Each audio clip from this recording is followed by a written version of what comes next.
Au nom de Jésus, notre Seigneur et Sauveur, nous avons prié ensemble et nous disons Amen. Amen. Est-ce qu'on peut vraiment donner gloire à Dieu?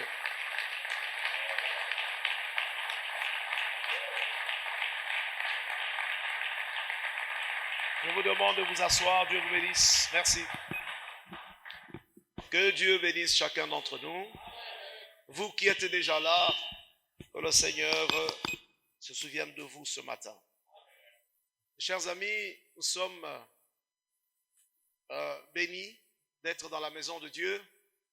Et la Bible dit que là, il y a l'Esprit de Dieu et la liberté. Donc, il n'y a pas de raison pour que tu te comportes comme une personne qui est coincée. Sois libre dans la maison de Dieu. Mais ce matin, je voudrais saluer non seulement la présence de chacun et bénir le nom du Seigneur et la fidélité de notre Dieu.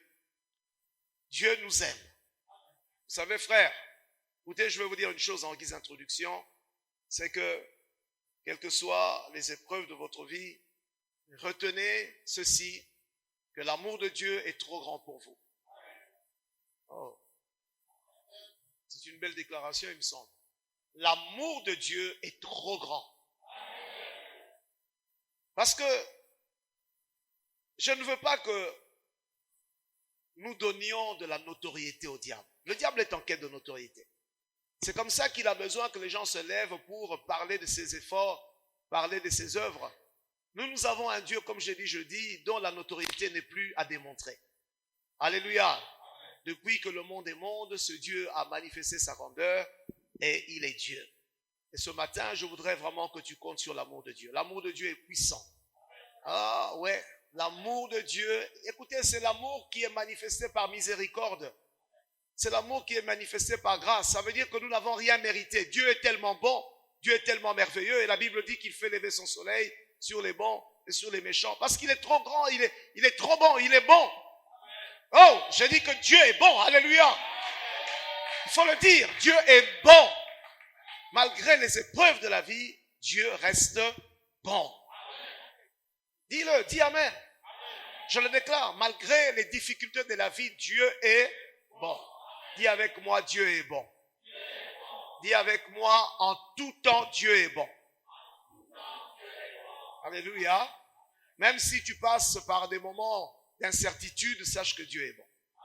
Alléluia. Même si tout le monde te rejette, sache que l'amour de Dieu est trop grand.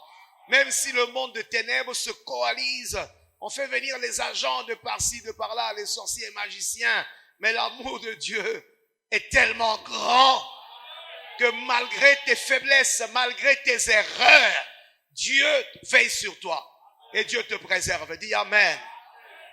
Bénissons le Seigneur. Alléluia. Ce matin, je voudrais poursuivre très rapidement le message sur Aaron et Moïse. Exode chapitre 32. Alléluia. C'est important. Exode chapitre 32. Je vais quand même refaire la lecture, n'est-ce pas? Pour permettre à ce que chacun se remette un peu dans le contexte. Bénissons le Seigneur. J'aime pas quand les gens sont à l'église trop calmes, comme si on les avait frappés. C'est un lieu où on manifeste la joie. Exode 32, je voudrais refaire la lecture. Et déjà, je vous dis que nous sommes en train de parler du rôle qu'a joué Aaron lors de cet épisode. Nous savons que Moïse, il est resté sur la montagne où il recevait de Dieu quelques prescrits, mais également les tables. Et Aaron est resté avec le peuple. Alléluia. Et nous avons dit, pour ceux qui n'étaient pas là, parce que je ne veux pas revenir sur ce qui a déjà été dit, Aaron, c'est le symbole du gardien de la doctrine. Parce que Moïse est parti, mais Israël doit garder l'alliance avec Dieu. Israël doit garder les recommandations de Dieu. Et quelqu'un doit veiller. La difficulté, c'est qu'aujourd'hui, ceux qui doivent veiller, eux-mêmes, ils sont dans les compromis. Eux-mêmes, ils se sont laissés corrompre. Corrompre parfois par l'amour du monde. Certains se sont laissés appâter, attirer par le monde. Alors, malheureusement, nous en parlerons donc tout à l'heure, à cause de cette mauvaise influence, nous avons importé les dieux de l'Égypte au milieu d'eux. Alléluia. Et toi qui es Aaron, Aaron c'est le symbole de tout chrétien qui, partout où il se trouve, doit veiller sur la doctrine. Si vous êtes un parent dans votre famille, dans votre maison, vous devez veiller sur la doctrine. Si vous êtes chrétien dans votre famille, avec vos aînés, vous devez veiller sur la doctrine. Si vous êtes vous travaillez quelque part, vous êtes le gardien. Quand on dit que vous êtes le gardien de la doctrine, simplement c'est vous qui avez la lourde charge de défendre le témoignage des enfants de Dieu et le témoignage de l'Église. Alléluia. Exode chapitre 32. Je lis. Je voudrais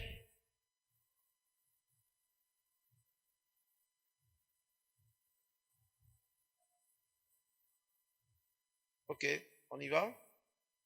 Le peuple, voyant que Moïse tardait à descendre de la montagne, s'assembla autour d'Aaron et lui dit, allons, fais-nous un Dieu qui marche devant nous, car ce Moïse, cet homme qui nous a fait sortir du pays d'Égypte, nous ne savons ce qu'il est devenu. Aaron leur dit, ôtez les anneaux d'or. Alléluia. Aujourd'hui, nous allons parler de quelque chose de très important. Aaron leur dit, ôtez les anneaux d'or qui sont aux oreilles de vos femmes, de vos fils et de vos filles, et apportez-les-moi. Et tous ôtèrent les anneaux d'or qui étaient à leurs oreilles, et ils les apportèrent à Aaron. Faites la lecture avec moi, je suppose. Verset 4.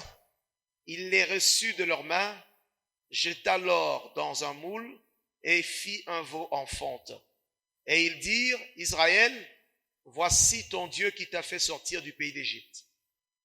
Lorsque Aaron vit cela, il bâtit un autel devant lui, et il s'écria, demain, il y aura fête en l'honneur de l'Éternel. Le lendemain, ils se levèrent de bon matin, et ils offrirent des holocaustes et des sacrifices d'actions de grâce. Le peuple s'assit pour manger et pour boire, puis ils se levèrent pour se divertir. L'Éternel dit à Moïse, va, descends car ton peuple que tu as fait sortir du pays d'Égypte s'est corrompu. Ils se sont promptement écartés de la voie que je leur avais prescrite. Ils se sont fait un veau en fonte. Ils se sont prosternés devant lui. Ils lui ont offert des sacrifices et ils ont dit, Israël, voici ton Dieu qui t'a fait sortir du pays d'Égypte. L'Éternel dit à Moïse, je vois que ce peuple est un peuple au cou roide.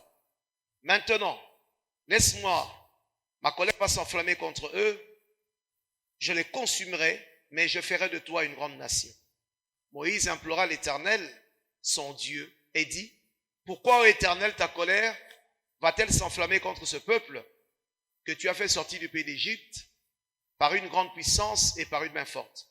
Pourquoi les Égyptiens diront-ils, c'est pour leur malheur qu'il les a fait sortir, c'est pour les tuer dans les montagnes et pour les exterminer de dessus de la terre. Reviens de l'ardeur de ta colère et répands-toi du mal que tu veux faire à ton peuple. Souviens-toi d'Abraham, Isaac et d'Israël, tes serviteurs auxquels tu as dit, en jurant par toi-même, je multiplierai votre postérité comme les étoiles du ciel, je donnerai à vos descendants tout ce pays dont j'ai parlé, et ils le posséderont à jamais. Et l'Éternel se repentit du mal qu'il avait déclaré vouloir faire à son peuple. Moïse retourna et descendit de la montagne, les 2 tables du témoignage dans sa main. Les tables étaient écrites des 2 côtés, elles étaient écrites de l'un et de l'autre. Les tables étaient l'ouvrage de Dieu, et l'écriture était l'écriture de Dieu gravée sur les tables.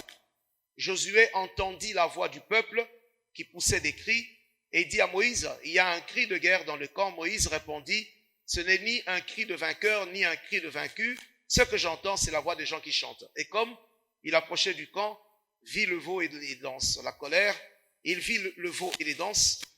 De Moïse s'enflamma, il jeta de ses mains les tables et il brisa au pied de la montagne. Il prit le veau, ils avaient fait, et le brûla au feu. Il le réduisit en poudre, répandit cette poudre à la surface de l'eau et il fit boire les enfants d'Israël. Moïse dit à Aaron, que t'a fait ce peuple pour que tu l'aies laissé commettre un si grand péché? Aaron répondit, que la colère de mon Seigneur ne s'enflamme point. Tu sais toi-même que ce peuple est porté au mal. Amen. Je bénis le Seigneur ce matin. Nous sommes ici dans la maison de Dieu. Mes chers amis, je voudrais vous parler, tout en restant dans notre texte de base, je voudrais ce matin relever un autre aspect de l'Égypte que nous avons amené, ou les dieux égyptiens. Amen. La Bible dit que Moïse est sur la montagne,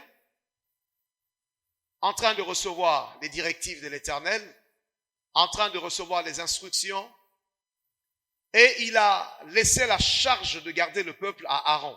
Suivez-moi bien. Et la Bible dit que Aaron, qui est resté avec le peuple, il n'avait pas d'autre choix à un moment donné que de se soumettre aux exigences du peuple. Je voudrais que chaque mot que j'utilise ce matin ait son pesant d'or. Il a cédé, je dis bien, il a cédé aux exigences du peuple. Ce n'est pas à toi, Aaron, de céder aux exigences du peuple. C'est à toi de veiller à ce que le peuple se soumette aux exigences de Dieu. Amen. Aaron va se soumettre. Il va se défendre devant Moïse en mettant en avant la pression qu'il a reçue. Il dit, ce peuple tenait absolument à avoir un Dieu devant lui. Et moi, je n'ai fait que accéder à la demande du peuple. Vous savez, il y a beaucoup de pasteurs, beaucoup de prédicateurs, beaucoup de serviteurs de Dieu qui vont, s'ils ne font pas attention, embrasser l'enfer. Pour la simple raison que nous avons inversé la hiérarchie de l'autorité dans l'Église. C'est le leader spirituel installé par Dieu qui doit vous montrer la voie. Ce n'est pas à vous ou au peuple, à nous de lui imposer ce qu'il doit faire. La première erreur d'Aaron, c'est que Aaron a cédé. Il ne faut jamais céder. Alléluia. Alors, à quoi Aaron a cédé? Aaron a cédé à la demande d'Israël qui voulait qu'on lui fasse un veau d'or. Et j'ai dit ici pour ceux qui étaient là les dernières fois, pourquoi un veau d'or? Pourquoi un veau? Il pouvait faire une autre divinité. C'est parce que le veau était l'une des divinités en Égypte. Et notamment, c'était la divinité de la fécondité et de la force et de l'endurance. Donc, Israël est sorti de l'Égypte. Me suivez bien, s'il vous plaît. Israël est sorti de l'Égypte. Mais Israël, parmi eux, il y a encore des gens qui ont gardé avec eux la mentalité de l'Égypte. Il y a des gens qui sont devenus chrétiens, ils sont devenus serviteurs de Dieu, mais ils ont gardé les mentalités de l'Égypte. Alors qu'ils sont déjà sortis de l'Égypte. Mais écoutez frère, pourquoi n'ont-ils pas fait une autre demande? Pourquoi référence a été faite à ce Dieu de l'Égypte? Parce qu'il y a encore la mentalité de l'Égypte. Et je disais donc que actuellement dans nos églises, sans faire attention, nous avons amené avec nous les dieux de l'Égypte. Et il y en a beaucoup. L'Égypte qui symbolise le monde. Dans le monde, la chose qui est considérée, qui est quasiment mise aujourd'hui au même niveau qu'un dieu, c'est l'argent. Le matérialisme. Nous avons donc aujourd'hui, dans nos églises, des serviteurs de Dieu qui, sans faire attention, ils ont installé la doctrine de l'argent ou de l'amour de l'argent, la doctrine du matérialisme. Alléluia. Et vous allez constater que tout tourne autour de l'argent. Et l'argent est devenu le facteur déterminant de nos relations. Lorsque vous êtes à l'église, ça n'a pas commencé avec nous. Si vous lisez dans le livre de Jacques, au chapitre, je crois, 2, vous allez voir que même déjà à l'époque, l'apôtre leur faisait remarquer qu'il y avait une forme de discrimination en parlant des pauvres et des riches. Vous me suivez? Alléluia. Il y a les dieux de l'Égypte que nous ne devons pas amener au sein de l'Église. Parmi ces dieux-là, il y a l'argent, il y a le matériel, il y a la recherche de la gloire, l'orgueil, il y a toutes ces choses qui représentent les valeurs du monde, les valeurs de l'Égypte. Donc nous ne sommes pas étonnés aujourd'hui dans nos églises de voir qu'il y a des serviteurs qui sont liés par ces choses. Comprenez qu'ils ne sont pas totalement vidés de la mentalité de l'Égypte et ils ne sont pas totalement vidés du goût qu'ils avaient reçu en Égypte. Et malheureusement, beaucoup de chrétiens sont devenus comme ça. Ils ont dit, fais-nous un venant. Retenez-le, un dieu de l'Égypte, une divinité de l'Égypte. Nous avons aujourd'hui dans nos églises un amour excessif de l'argent. Un prophète, dites frère, qui a dit que les prophéties doivent être conditionnées par une offrande? Vous avez lu ça où? C'est nous qui avons développé ces choses. Mais lisez dans la Bible, jamais un prophète va exiger une offrande avant de parler. Lisez dans la Bible, c'est où? C'est où? Dites-moi dans quel verset? Où le prophète exige. Mais aujourd'hui, comme nous avons invité le Dieu Mammon au sein de l'Église, c'est comme ça que tout tourne autour de l'argent.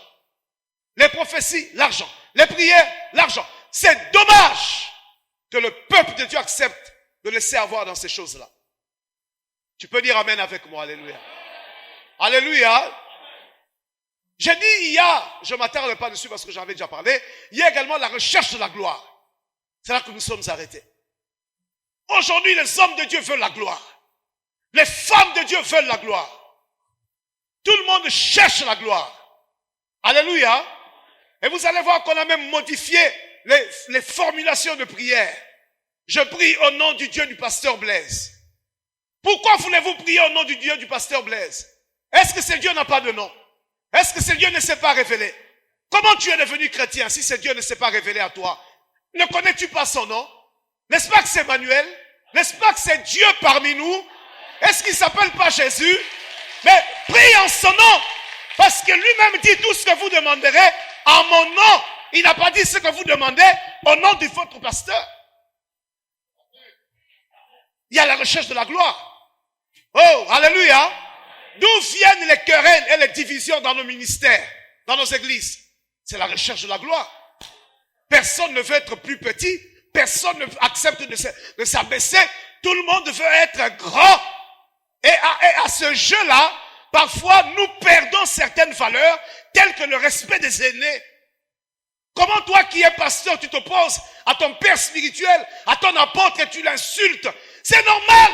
Ce sont la mentalité de l'Égypte. C'est en Égypte qu'on a perdu la valeur du respect des aînés. En Israël, il y a le respect de Moïse. Alléluia. Aaron était le frère de Moïse. Je pense même que c'était son frère aîné. Myriam aussi, sœur de Moïse, n'est-ce pas?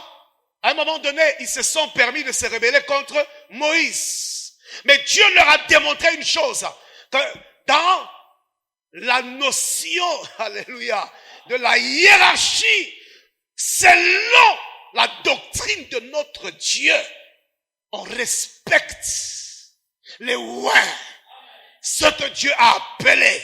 Voilà pourquoi Dieu n'a pas permis qu'on joue avec Moïse. Si tu n'as pas dit amen, tu es un sorcier.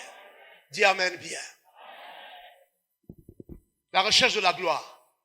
Vous voyez, les gens ne sont pas libérés de la mentalité de l'Égypte. Cette mentalité de la reconnaissance à tout prix. Alléluia. Chacun veut passer à la télévision pour montrer qu'il connaît. Je connaissais un pasteur qui est déjà décédé. Il était professeur d'université. Il était lui-même DG d'une institution académique. Un jour, je lui ai demandé, pourquoi vous ne passez jamais à la télé? Il m'a dit, parce que je ne veux pas aller exposer ma médiocrité. Mais alors que c'était un érudit, un homme intelligent. Mais il me dit, non, je ne veux pas l'exposer ma médiocrité. Vous voyez, la mentalité de l'Égypte, la recherche de la gloire, qui est un Dieu de l'Égypte. Parce que nous, les enfants de Dieu, lorsque nous sommes à l'église, nous disons, Jésus, toi, élève-toi. Et nous voulons nous abaisser. Toi, glorifie-toi. Et nous voulons disparaître. Est-ce que tu peux dire avec moi la mentalité de l'Égypte? Non, dis-le bien. La mentalité, dis la mentalité de l'Égypte. Il y a la recherche de la gloire. C'est les veaux d'or. C'est les dieux égyptiens. Alléluia. Chacun cherche la reconnaissance. Les chantres de l'Éternel. Ils veulent tous être pasteurs. Est-ce qu'il n'y a pas moyen de rester chantre? Et je vous dis, j'ai vu des chantres qui donnent des séminaires sur l'adoration. Mais quelle bêtise. Est-ce que parce que tu es chantre, que tu as le monopole de l'enseignement sur l'adoration? L'adoration, c'est pas le chant. L'adoration, c'est l'expression de la reconnaissance de la grandeur de Dieu. On n'étudie pas l'adoration. L'adoration, elle vient de notre cœur après avoir découvert le Seigneur et qu'on a été touché par Dieu. Est-ce que tu peux mettre quelqu'un à l'école de l'adoration pour qu'il apprenne quoi? Est-ce que, tu vois les aberrations du monde, papa. Est-ce que tu vas apprendre à quelqu'un à adorer Dieu? Ou c'est celui qui a vu Dieu et qui s'est adoré? Vous savez, Égypte, Israël, lorsqu'ils ont vu la main de Dieu en sortant de l'Égypte, ils ont composé des cantiques. C'est Dieu qui se manifeste par des signes. Et ce qu'il fait nous éblouit. Nous n'avons pas de mots, nous l'adorons. Parce que nous disons, on n'a jamais pensé qu'il y avait un Dieu qui existait. Et aujourd'hui, on se rend compte qu'il n'y a point de Dieu semblable à toi. Alléluia. La mentalité de l'Égypte. Ils ont dit à Aaron, Aaron, fais-nous un veau. Fais-nous un Dieu. Et Aaron va dire, ok, très bien. Nous allons faire un Dieu. Maintenant, je vais relever quelque chose de très important. Dans la mentalité de l'Égypte, il y a ce qu'on appelle l'esprit de l'ingratitude. Et c'est de cela que je veux parler. Et beaucoup de gens seront sauvés ce matin. L'ingratitude. Je vous dis ça pourquoi? Parce que Israël va concevoir un veau d'or avec l'or, l'argent, toutes ces choses qu'ils ont reçues des Égyptiens. Mais attention, s'ils ont reçu ces choses des Égyptiens, c'est parce que Dieu avait touché les cœurs des Égyptiens pour que ces derniers leur donnent ces richesses. Est-ce que tu retiens d'abord? Si tu lis dans le livre de Exode 12, 35-36, on nous dit qu'ils ont reçu cela des Égyptiens, l'or et l'argent avant de partir, mais en réalité, c'est Dieu qui a disposé favorablement les cœurs des Égyptiens pour que ces derniers donnent à Israël. C'est différentes choses. Me suivez? Me suivez bien? Et quand Dieu parle en secret avec Moïse et qu'ensuite il doit répercuter l'information, il donne l'objet, il donne l'utilisation qui sera faite de ces choses-là. Ça doit servir au Seigneur. Amen. Mais qu'est-ce que Israël va faire? Les choses qui étaient destinées à servir le Seigneur, ils vont l'utiliser pour se faire un Dieu, une divinité. Alors, qu'est-ce que j'aimerais dire ce matin? Première chose, écoutez-moi très bien. L'attitude que nous avons reçue de la parole de Dieu et du Saint-Esprit, c'est de rendre gloire à Dieu et de ne pas prendre la gloire de Dieu. Est-ce que vous entendez? Nous n'avons pas à tirer la gloire de Dieu. Nous avons à rendre gloire à Dieu. Ça veut dire, nous sommes infiniment reconnaissants au Seigneur pour ce qu'il a fait pour nous. Personne ne pouvait libérer Israël de l'Égypte si ce n'est l'Éternel. Et j'aimerais dire aussi à chacun de nous, personne ne pouvait nous libérer de la chair et du pouvoir du péché et de la malédiction, de la condamnation, si c'était l'homme qui est allé à la croix, on l'appelle Jésus. Nous lui devons la vie, parce que si Jésus ne s'était pas révélé à toi et à moi, nous serions aujourd'hui en attente d'un jugement éternel et nous serions en attente de l'enfer. Nous lui devons tout. Il n'y a que lui qui nous a libérés de l'Égypte.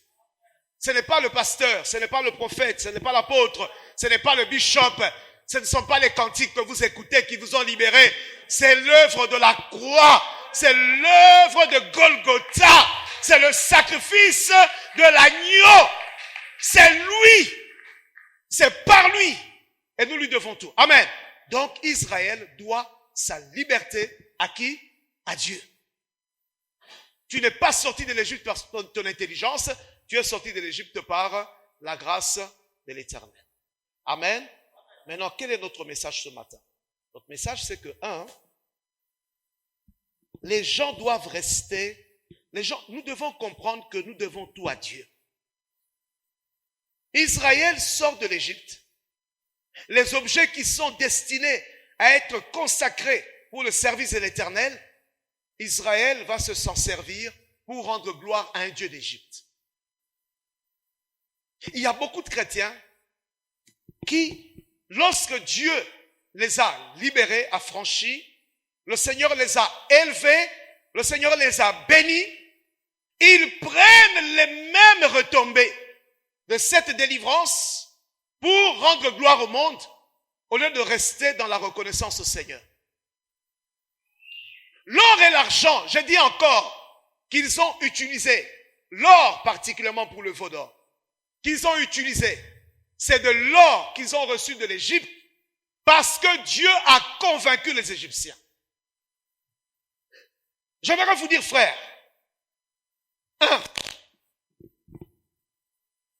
c'est étonnant de constater aujourd'hui que lorsque vous avez des chrétiens dans le monde séculier, les chrétiens dans les affaires, les chrétiens qui sont élevés en dignité, vous avez l'impression que tous perdent la tête. Quels sont les chrétiens qui sont devenus puissants dans ce pays et qui sont restés humbles, simples et surtout pieux et consacrés à Dieu? Il y en a très peu. Ça veut dire que même si tu deviens puissant, même si tu as des millions, ne l'oublie pas, chaque chose a une origine et chaque richesse a une source. Tu n'as pas dit amen. Je dis que chaque chose a une origine. Chaque richesse a une source. Et chaque vie a une histoire. Et chaque histoire a un début. Et celui qui déclenche l'histoire, c'est le Créateur. Alors, comment tu es devenu riche? Tu prends cet argent, c'est pour aller vivre dans la débauche. L'or que tu as, ce n'est pas pour servir à une divinité égyptienne. L'or que tu as doit servir au tabernacle. Ça doit servir à rendre gloire à Dieu.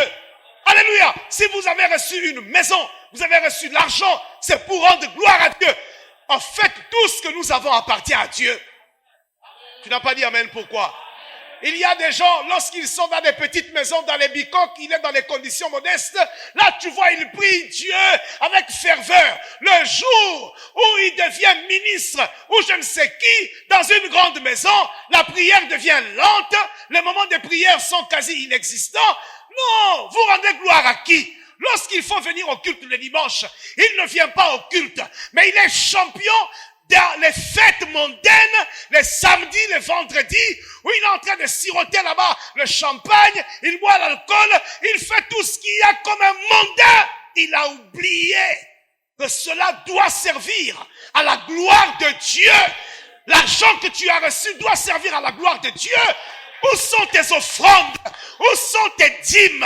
Où sont tes actions de grâce? Où sont tes participations dans la maison de l'Éternel? Malheureusement, l'argent sert aujourd'hui à la débauche.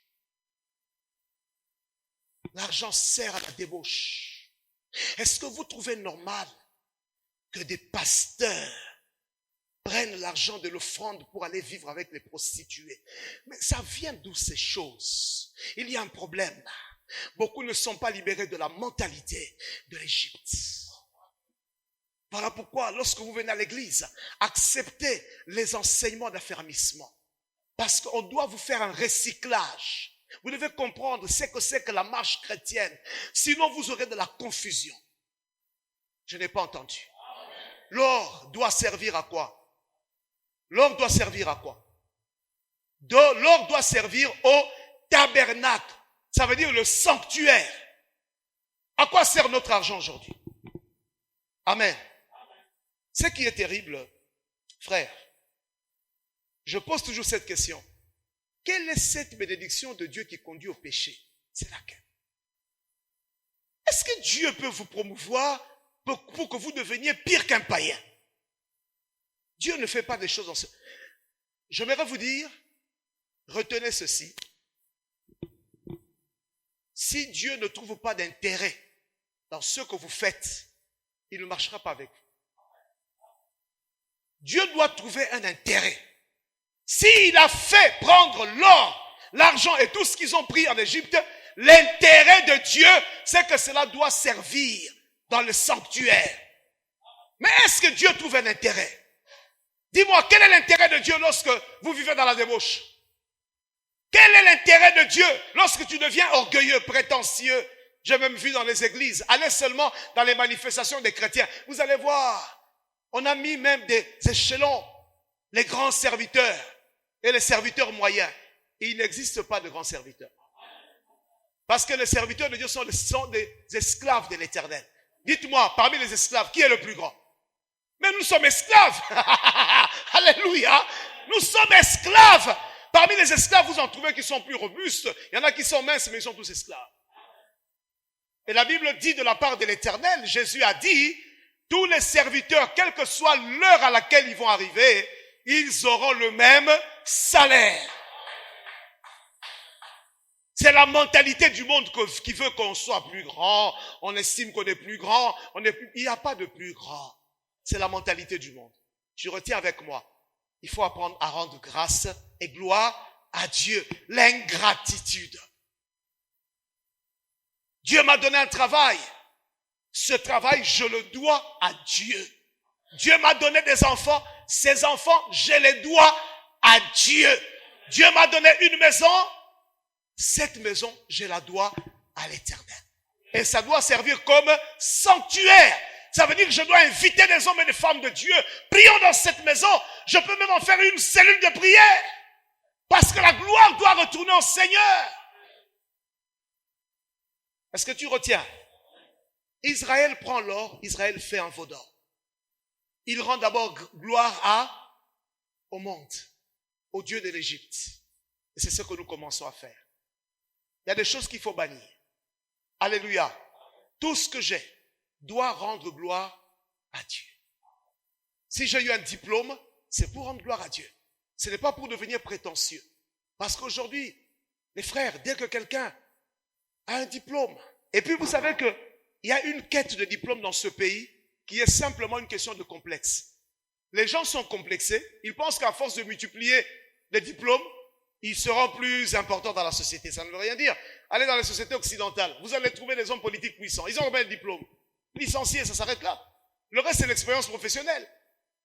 Mais chez nous, et ça je prie pour que le Congo change, nous donnons la promotion aux gens en désordre, ceux qui ne méritent pas. On leur donne des postes et tout ça. C'est ça qui explique que les gens cherchent des diplômes. Alléluia. Mais même si vous avez un diplôme, que ces diplômes rendent gloire à Dieu. Si Dieu vous a amené à être parmi les érudits, soyez parmi les érudits qui témoignent Jésus. Si Dieu vous a amené à être parmi les hommes les plus puissants dans ce pays, rendez gloire à Dieu. Où est l'honneur qui m'est dû, déclare le Seigneur? Il dit, ce peuple ne m'honore que de lèvres, mais sinon son cœur est éloigné de moi. Alléluia. L'or ne doit pas servir à un dieu égyptien. L'or doit servir au Seigneur. L'or doit servir dans le tabernacle.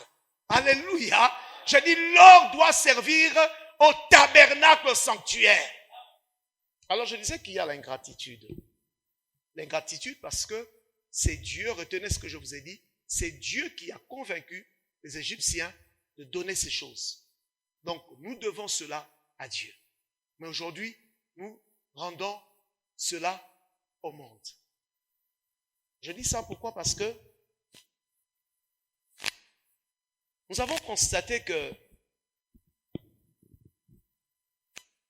lorsque les gens arrivent sur le plan professionnel, par exemple, à avoir des postes importants, il y en a qui vont vous dire que c'est suite à leurs études, suite à leurs connaissances, suite à leur, expérience, ils sont parvenus à cela. J'aimerais vous dire, il y a un principe divin. Même si vous pensez que vous le méritiez, sachez que toutes les choses auxquelles vous accédez sont les fruits de la grâce. Parce que si Dieu ne voulait pas, tu n'y as pas accédé. J'aimerais également te dire que plusieurs personnes détiennent comme toi les mêmes capacités intellectuelles, parfois les mêmes titres académiques, mais ils ne sont pas parvenus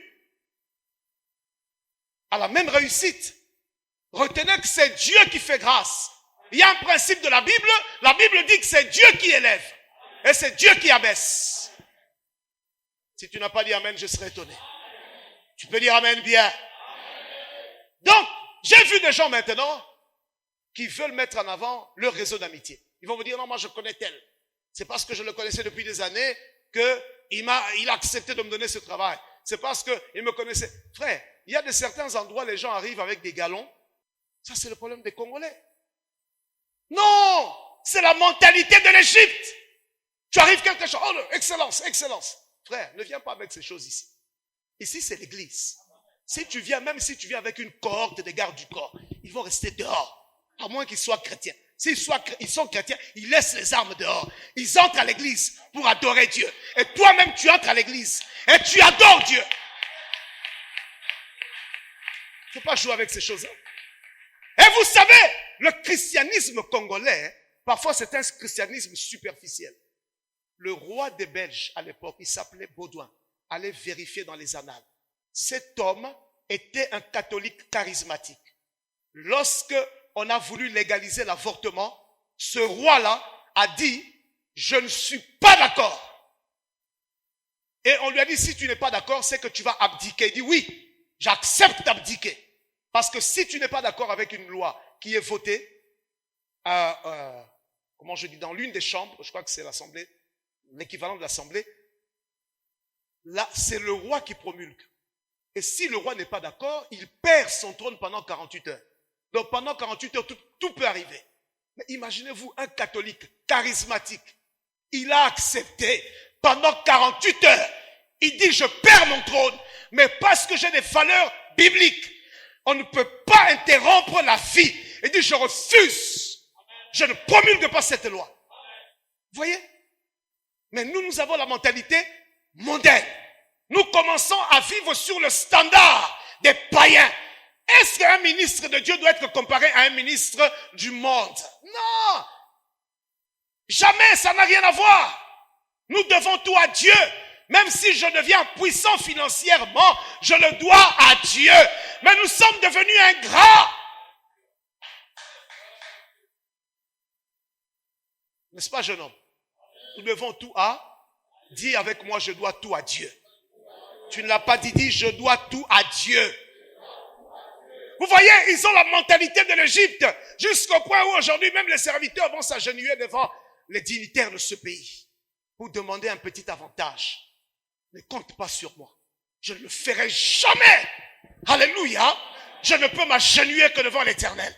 Amène-moi tes millions comme tu veux. Je n'en ai que faire. Je dois la vie à Dieu. La vie que j'ai, je la dois à Dieu. Les dieux du monde. L'ingratitude envers le Seigneur. C'est Dieu qui m'a donné. Alléluia. Alors, ce que j'ai constaté, c'est que les chrétiens congolais, quand ils n'ont pas d'argent, ils sont disponibles à souhait. Dès qu'ils ont un peu de moyens, je n'ai jamais vu dans ce monde des gens aussi occupés que les Congolais. Tu peux l'appeler 10 fois, il est toujours en réunion. même lorsqu'il est chez, je ne veux pas citer le nom, dans un restaurant en ville, en train de manger les champignons et les chenilles, il vous dit quand même, je suis en réunion. Ça, c'est le monde. Et parfois, il y a des gens qui veulent se rendre seulement intéressants pour rien. Je peux lire avec vous un verset dans la Bible. Je voudrais vous dire, même si vous arrivez à accéder à des fonctions par à convaincre un décideur, des décideurs, et qu'il vous confie des postes de responsabilité, tout ceci vous le devez à Dieu, pour la simple raison que c'est Dieu qui convainc les cœurs, c'est Dieu qui touche les cœurs, comme il avait touché les Égyptiens, pour qu'ils puissent donner leur et l'argent. De la même manière, c'est Dieu qui a convaincu ce décideur-là à te donner cette place-là. C'est Dieu, ce n'est pas toi, c'est Dieu. Parce que j'ai vu des gens dire, je ne dois rien à personne. Et il y a même des gens qui méprisent la prière. Quelqu'un a dit, est-ce que vous croyez que par le simple fait de crier vers l'inconnu, ou un inconnu, pardon, que les choses arrivent? Je dis oui, c'est vous qui pensez que ce Dieu-là n'existe pas. Mais pendant que vous priez, il est là avec vous. Prenons Proverbe chapitre 21. Proverbe 21 dit, je dois tout à Dieu. Non, dis-le bien. Dis, je dois tout à mon Dieu. Proverbe chapitre 21, je lis au verset 1er. Le cœur du roi est un courant d'eau dans la main de l'Éternel. Est-ce que tu peux lire avec moi? Proverbe 21. Le cœur du roi est un courant d'eau dans la main de l'Éternel. Il l'incline partout où il veut. Toutes les voies de l'homme sont droites à ses yeux, mais celui qui pèse les cœurs, c'est l'Éternel. Le cœur du roi est un courant d'eau dans la main de l'Éternel. Il l'incline partout où il veut. C'est pour dire que même si tu avais fait des démarches, mais pour arriver à accrocher l'attention d'un décideur, c'est Dieu qui manipule les cœurs. C'est un principe dans lequel nous devons croire. C'est Dieu qui manipule les cœurs. Tu peux dire avec moi, c'est Dieu qui manipule les cœurs. Dis encore avec moi, c'est Dieu qui manipule les cœurs. Si Dieu ne convainc pas cette personne, tu ne vas pas accéder à cet avantage. Alors, mais alors, pourquoi? Pourquoi alors? Pourquoi? Aujourd'hui, regardez, lorsque nous sommes dans un parti politique, par exemple, les gens sont prêts à se trémousser devant les autres. Président fédéral. Quand le président du parti arrive, tu vois des vieux papas là, en train de danser. Mais demande-lui d'aller à l'église. Il n'ira jamais à l'église. Parce qu'ils estiment que s'ils ont la confiance de cet individu-là, c'est ça le bonheur. C'est ça l'avenir. Mais ils oublient que le cœur de celui-là, il y en a un autre qui les manipule. C'est lui qui les convainc. Alléluia. Alors tu dois apprendre à rendre gloire à Dieu. Ne dis pas c'est par mes efforts. Ne dis pas c'est par mon intelligence. Ne dis pas c'est par mon réseau d'amitié. Ne dis pas c'est à cause de mon carnet d'adresse. Même si tu as un carnet d'adresse, au finish, la décision qui est prise, c'est Dieu qui incite. Mais toi qui as prié pendant des années pour que Dieu te donne un travail, tu as rencontré un décideur. Le décideur, tu as trouvé grâce à ses yeux et il t'a donné une responsabilité. Tu le dois à qui? Ah non! Aaron, fais attention après tout, l'or, c'est notre or. Oui, ils ont rencontré Aaron. Qu'est-ce qu'Aaron allait dire? Il dit, Aaron, c'est à nous, après tout. Et nous te demandons d'utiliser cela pour nous faire un veau. Non, l'or ne vient pas. L'or a été mis entre vos mains par son propriétaire. Vous n'êtes que des gestionnaires. Nous ne sommes que des gérants. La Bible dit que l'or et l'argent On en connaît le propriétaire. L'or et l'argent, tu connais ce verset, tu peux le dire? L'or et l'argent appartiennent à Dieu. Ah non, c'est mon or. C'est à moi, Aaron. Je fais ce que je veux.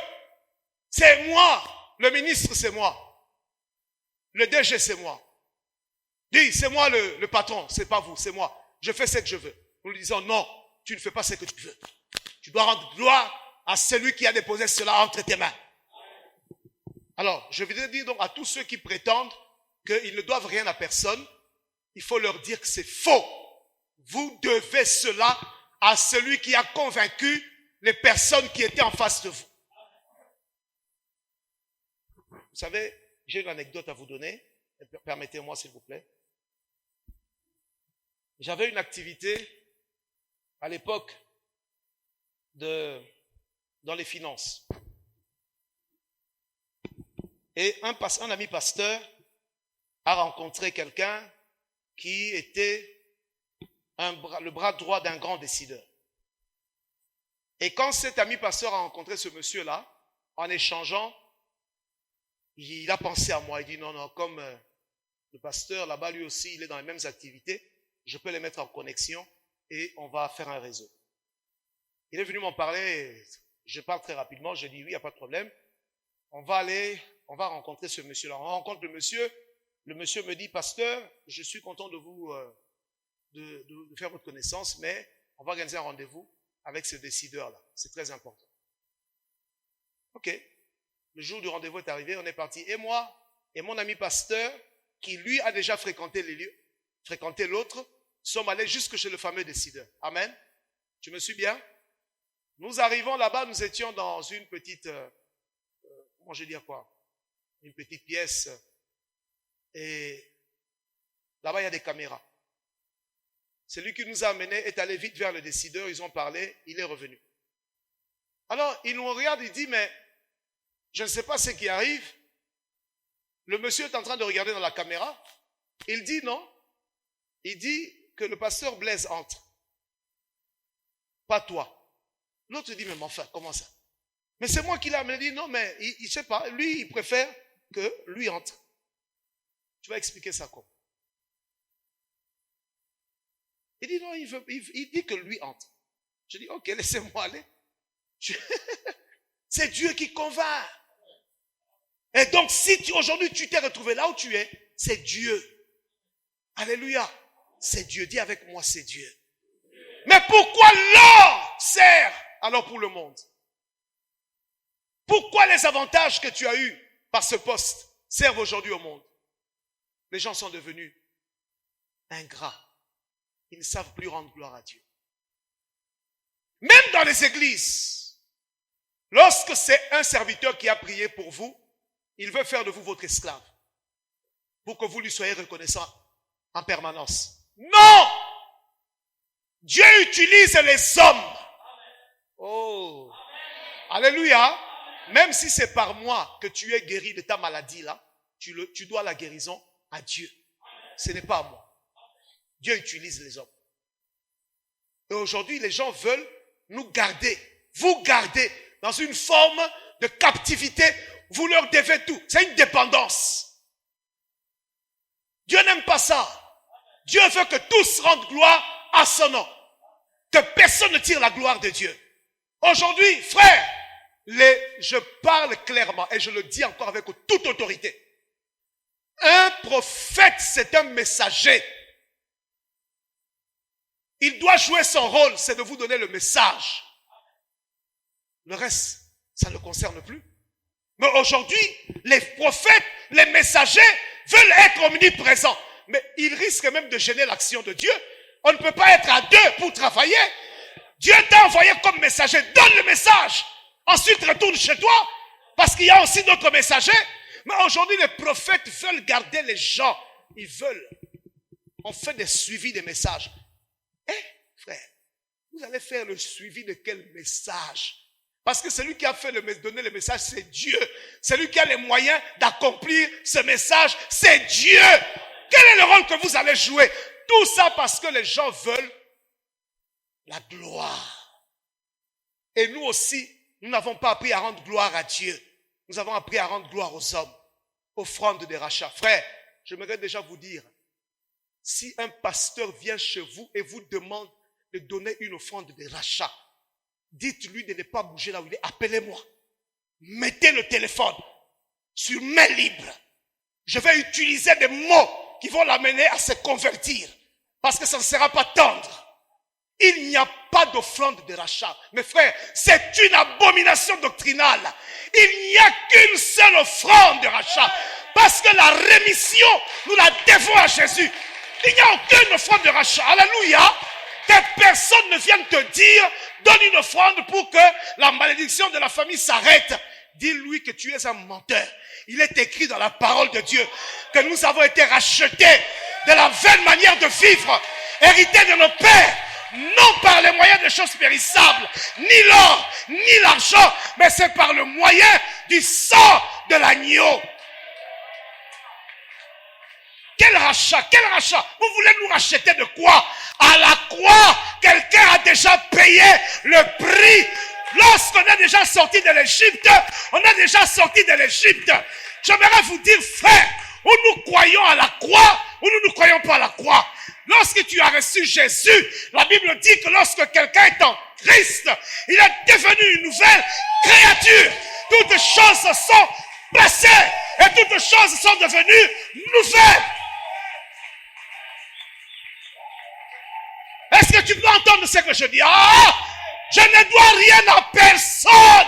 Il n'y a pas d'offrande de rachat. Il n'y a que le sang qui a coulé à la croix. C'est le seul prix, alléluia. Il n'y en a pas deux. Israël, si tu es sorti de l'Égypte, tu es déjà sorti. Je dis que tu es déjà sorti. Tu es sorti. Dis avec moi, je suis déjà sorti. Dis-le bien, dis je suis déjà sorti. C'est de l'escroquerie. Et c'est du mensonge. C'est parce que les gens sont devenus pauvres. Et ils doivent chercher des moyens pour vivre. Je le dis. Il y a des milliers de personnes qui nous suivent. Et ça va corriger beaucoup de gens. Frère, il n'y a pas d'offrande de rachat. C'est du mensonge. Le prix a déjà été payé. Nous devons croire en cela. Alors vous voyez, on vous ramène encore en Égypte.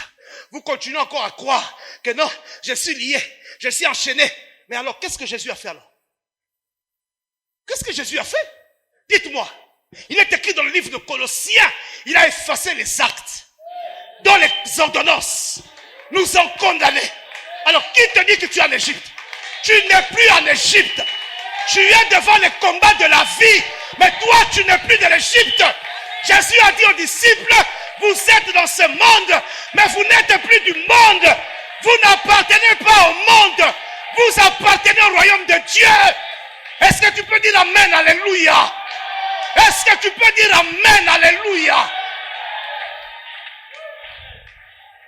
Nous sommes déjà sortis. Oui ou non? Et écoutez-moi bien.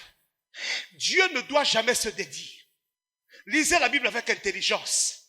Oui, regardez de tous ceux qui sont sortis de l'Égypte. Puisqu'il a été prouvé devant les nations que Dieu a libéré Israël de l'Égypte, Dieu ne permettra jamais qu'un seul retourne en Égypte. Il préfère même les tuer dans le désert, mais il ne peut pas être discrédité. Les gens ne peuvent... Aïe, aïe, aïe. Il ne peut pas permettre que ces gens retournent en Égypte. Il dit, moi Dieu, vous voulez remettre en question mon pouvoir de délivrance? Jamais. S'ils doivent mourir dans le désert, qu'ils meurent dans le désert. Mais retourner en Égypte, jamais. Dis avec moi, ça jamais, dis jamais. Dis-le encore, dis ça jamais. On donne l'offrande du rachat. Quel rachat? Vous êtes déjà sortis, c'est tout. C'est ces choses-là qui nous gardent maintenant en captivité, madame. Les gens sont devenus esclaves.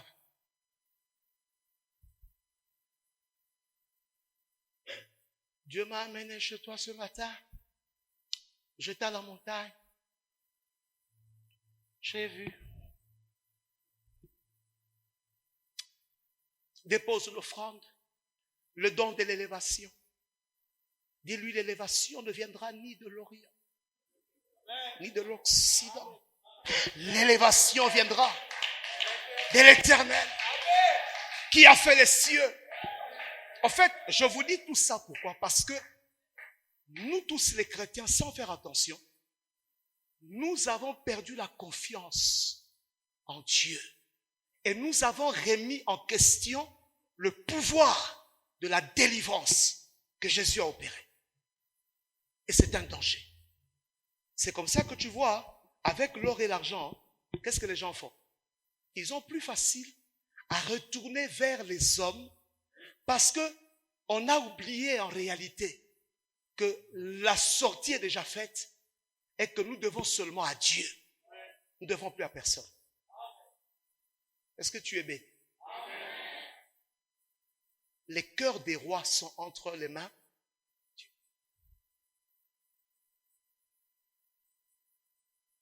Alléluia. Dites-moi un peu. Joseph était en prison dans le livre de Genèse chapitre 9. Oui ou non? Ok. Mais vous voyez que c'est Dieu qui devait convaincre l'un de ses pensionnaires qui était avec lui en prison. C'est Dieu qui doit le convaincre pour que ce dernier parle à Pharaon. C'est toujours Dieu. C'est toujours Dieu. Alléluia. Donc, c'était pour vous dire que si vous avez trouvé grâce aux yeux des puissants, des hommes, c'est à Dieu que vous le devez. Toutes ces choses doivent servir à rendre gloire à Dieu. Il ne faut pas les utiliser pour rendre gloire au monde. J'invite les chrétiens, s'il vous plaît, ce matin, rendez gloire à Dieu. Alors, ce que j'aimerais aussi vous dire, j'attire votre attention sur une chose. Si Dieu n'est pas glorifié, la bénédiction peut se transformer en malédiction.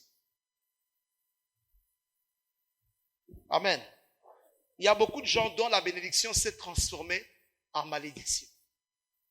Parce qu'ils n'ont pas appris à rendre gloire avec cela. Moi, je ne comprends pas les chrétiens. Excusez-moi. Nous sommes vraiment fatigués avec les chrétiens de cette génération. C'est-à-dire que quand quelqu'un n'est pas marié, elle va vous casser les oreilles. Pasteur, priez pour moi, je dois me marier, je dois me marier.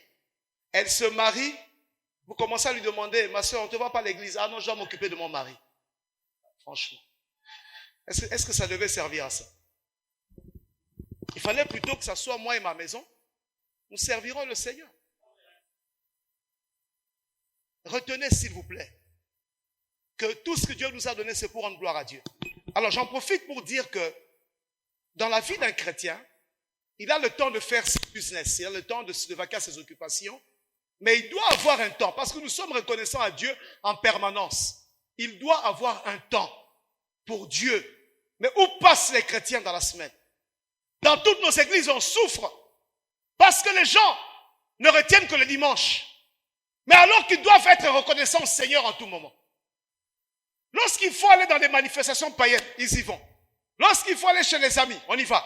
Lorsqu'il faut cocktail, on y va. Mais pour Dieu, et dans cette église, nous n'avons que mercredi et jeudi pour venir passer notre temps devant Dieu, lui exprimer tout ce que nous avons dans notre cœur. Mais où passent les gens? Où passes-tu? Tu prends le temps que Dieu t'a donné. Au lieu d'utiliser pour le Seigneur, tu l'utilises à d'autres effets. Comment voulez-vous que votre bénédiction continue à courir? C'est comme ça qu'à un moment donné, cette bénédiction s'est transformée en malédiction. Parce qu'il y a eu des morts à cette occasion-là. La Bible nous dit qu'il y a eu 3000 morts. 3000. Alors dis-moi, frère, est-ce que tu ne penses pas que peut-être que si tu as des problèmes aujourd'hui, c'est parce que tu avais oublié que l'or que tu avais reçu appartenait à Dieu, le temps que tu as eu appartient à Dieu, la santé que tu as appartient à Dieu? Est-ce que ce n'est peut-être pas à cause de ça que ça s'est transformé en malédiction? Soyons reconnaissants, Seigneur. Pardon, je termine ici pour vous dire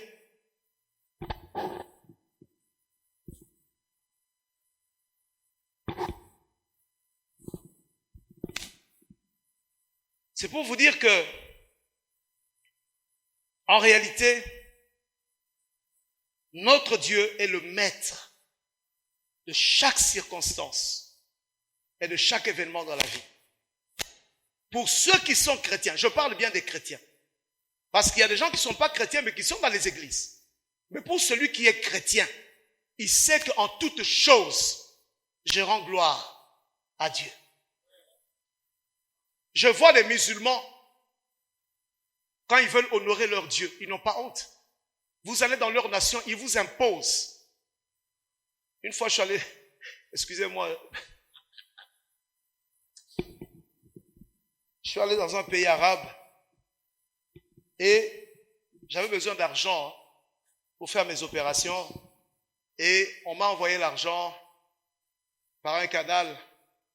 Alors, le petit qui m'accompagne dit, bon, pasteur, on va aller récupérer l'argent, c'est un bureau. On arrive dans ce bureau-là, non,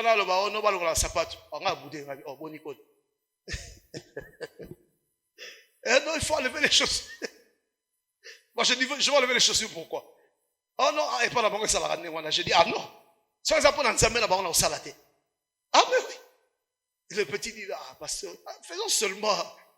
Je crois qu'intérieurement, le petit disait, ah, il ne peut pas faire passer vos abattés, tu pour rien. Viens, ça l'a cool. Donc, il va te récupérer. Vous voyez tout ce qu'ils font pour honorer leur Dieu. Et nous alors? Et nous alors? Pourquoi pensons-nous que nous devons avoir honte de Dieu? Vous organisez une fête, vous ne parlez même pas de celui qui vous a donné ce travail-là. Frère, soyez les fous de Jésus. Amen. Désormais, Dieu te donne une promotion. Quand les gens viennent, que ça se transforme en culte. Ouais, tu te lèves, tu dis rendons gloire à Dieu, vous rendez gloire à Dieu. Tu demandes à un frère, il chante. Tu demandes au pasteur, il prêche. Et si même possible, tu prends même les offrandes. Ah, alléluia. Mais toi, tu organises une fête, il y a des ministres, il y a tout le monde. Prends une offrande. C'est une occasion pour mettre la baronne, il compte la pétille.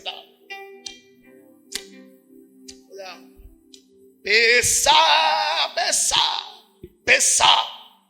Et comme ils sont habités par la mentalité païenne, ils aiment toujours prouver qu'ils sont plus grands. C'est à ton avantage. Ouais, on dit que après c'est 5 000, hein. Et grand mot pas. Après 5 000, attends, tu vas voir. 10 000. Tu vas chez l'autre, tu dis, au moins on appelle c'est 10 000, hein. Avec que vous avez hein? Ngaï, 20 000. Tout ça, c'est toi qui es gagnant. Ce sont des techniques. Est-ce que tu peux acclamer le Seigneur?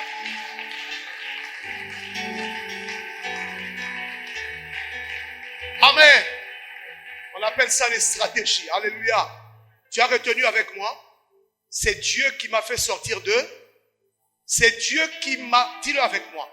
C'est Dieu qui m'a fait sortir de l'Égypte. Dis encore avec moi, tout ce que j'ai, je le dois à mon Dieu. Dis-le encore, l'or, c'est pour la gloire de Dieu. Regardez-moi ici, on va prier. Vous savez ce que c'est que l'or? C'est quoi l'or? L'or, c'est tout ce qui brille. C'est tout ce qui est de précieux. Ça veut dire, tout ce qu'il y a de mieux, c'est pour Dieu. Mais aujourd'hui, nous avons inversé. À Dieu, nous donnons les miettes. Tu vois? Sur le mois, sur tout le mois, tu es venu à l'église seulement 4 fois. C'est quand? Les dimanches. Alors que le gros de ton temps, c'est pour quelqu'un d'autre. J'aimerais que ce matin, tu changes cette mentalité-là. Tout ce qui est or, j'insiste encore, tout ce qui brille, tout ce qui est précieux doit servir d'abord à la gloire de Dieu. Ça veut dire, si tu as des très bons bureaux, c'est pour d'abord la gloire de Dieu. Frère, retournons à notre foi, affichons notre appartenance. Si tu as une belle voiture, mets derrière Jésus-Christ est Seigneur. Mais nous, quand nous achetons la belle 4x4, là on met rien. Mais ma car mystique, avec Dieu nous ferons des exploits. Non? Mais lorsque tu achètes la belle voiture, là Dieu n'est pas là-bas. on commence à se comporter comme des païens. Non, non, non. Tout ce qui est or doit servir à l'Éternel. Tout ce que j'ai de mieux, de meilleur, ce soit l'argent ou quoi, tout ce qui brille là, dans mes mains, ça doit servir au Seigneur. Que Dieu te bénisse. Nous allons prier le Seigneur. Est-ce qu'on peut se lever et acclamer le Seigneur? Avec force, j'aimerais qu'on acclame Dieu. Je demande à quelqu'un d'acclamer le Seigneur. Je viens te demander d'acclamer le Seigneur. Je te demande d'acclamer. Je ne t'ai pas demandé d'acclamer l'homme. Je t'ai demandé d'acclamer le Maître. C'est à lui, il faut lui donner. La gloire est à Dieu, la célébration, c'est à lui. Est-ce que tu peux l'acclamer lui? Il est sur le trône. Lui, il le mérite. Je n'ai pas entendu. Est-ce que tu peux encore?